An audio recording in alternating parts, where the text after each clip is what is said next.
Operation Toofan പറയാതിരിക്കാൻ വയ്യ. Big salute Ramesh Chennithala sir. ഞങ്ങൾ കുറേ വർഷം മുമ്പ് ഈ ഒരു കേരളത്തിൽ ലഹരി മാഫിയ ഇതുപോലെ വേരോടിച്ച ഒരു കാലഘട്ടം ഉണ്ടായിട്ടില്ല. ആ ഒരു സമയത്ത് ഞങ്ങൾ ഒരുപാട് വീഡിയോസ് ഇതിനകം സ്റ്റാർട്ട് ചെയ്തതാണ്. നമ്മുടെ ചെറിയ ചാനലായതുകൊണ്ട് തന്നെ അത് പബ്ലിക്കിലേക്ക് അത്ര കണ്ട് എത്തിയില്ല എന്ന് പറയുന്നതായിരിക്കും സത്യം. പക്ഷേ ഈ ഒരു നടപടി അത് ശരിക്കും പറഞ്ഞാൽ രോമാഞ്ചം കൊള്ളിക്കുന്ന ഒരു നടപടിയാണ്. കാരണം നമ്മുടെ നാട്ടിൽ അല്ലെങ്കിൽ ഒരു കുഗ്രാമത്തിൽ പോലും ഏകദേശം ഒരു 10 മിനിറ്റിനുള്ളിൽ തന്നെ MDMA പോലുള്ള ലഹരി വസ്തുക്കൾ എത്തിക്കാനായിട്ട് സജീവമായിട്ടുള്ള നെറ്റ്വർക്കായിരുന്നു കഴിഞ്ഞ 10 കൊല്ലത്തിൽ കേരളത്തിൽ വേര് പിടിച്ചത് എന്ന് തന്നെ പറയാം.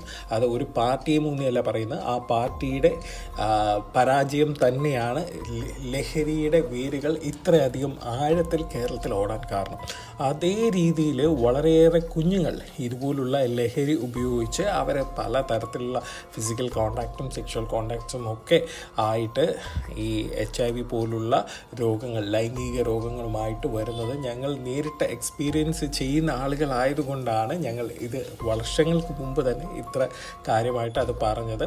കേരളത്തിലെ ലഹരി കണ്ണികളെ പറ്റിയും ആ സമയത്ത് ഞങ്ങൾ വീഡിയോ ചെയ്തത് അതുകൊണ്ടാണ്. എന്തായാലും ഈ ഒരു നടപടി അപ്രീഷിയേറ്റ് ചെയ്യാതിരിക്കാൻ പറ്റില്ല. വളരെയേറെ സന്തോഷം. നമ്മൾ ഒരു പാർട്ടിയോ ഒരു രാഷ്ട്രീയമോ നോക്കിയല്ല പറയുന്നത്, ഇത് വളരെ അത്യാവശ്യം വേണ്ട ഒരു സംഭവമായിരുന്നു. ഇനി ഇതിന് ശേഷം വരുന്നത് നമ്മുടെ ഡി അഡിക്ഷൻ സെൻറ്ററുകളിലൊക്കെ കുറച്ച് തിരക്ക് കൂടും. പല പേരൻസും ആരും കാണാതെ കുറച്ച് അപ്പുറത്തെ ജില്ലകളിലൊക്കെ ഡി അഡിക്ഷൻ സെൻറ്ററിൽ പിള്ളേരെ കൊണ്ടുവന്നു ഒരു പക്ഷേ നിങ്ങൾക്ക് കാണാൻ സാധിക്കും. അപ്പോൾ ഇത്രയ്ക്കും ഭയപ്പെടുത്തുന്ന അല്ലെങ്കിൽ ഭീകരമായിരുന്നു നമ്മളുടെ കേരളത്തിലെ ലഹരിയുടെ വേരോട്ടം. അത് ഏതായാലും വേരോടെ അറക്കാൻ ഇവർക്ക് കഴിയട്ടെ എന്ന് മാത്രം ഞാൻ ആശംസിക്കുന്നു. എല്ലാവർക്കും നല്ലൊരു ദിവസം. Stay tuned.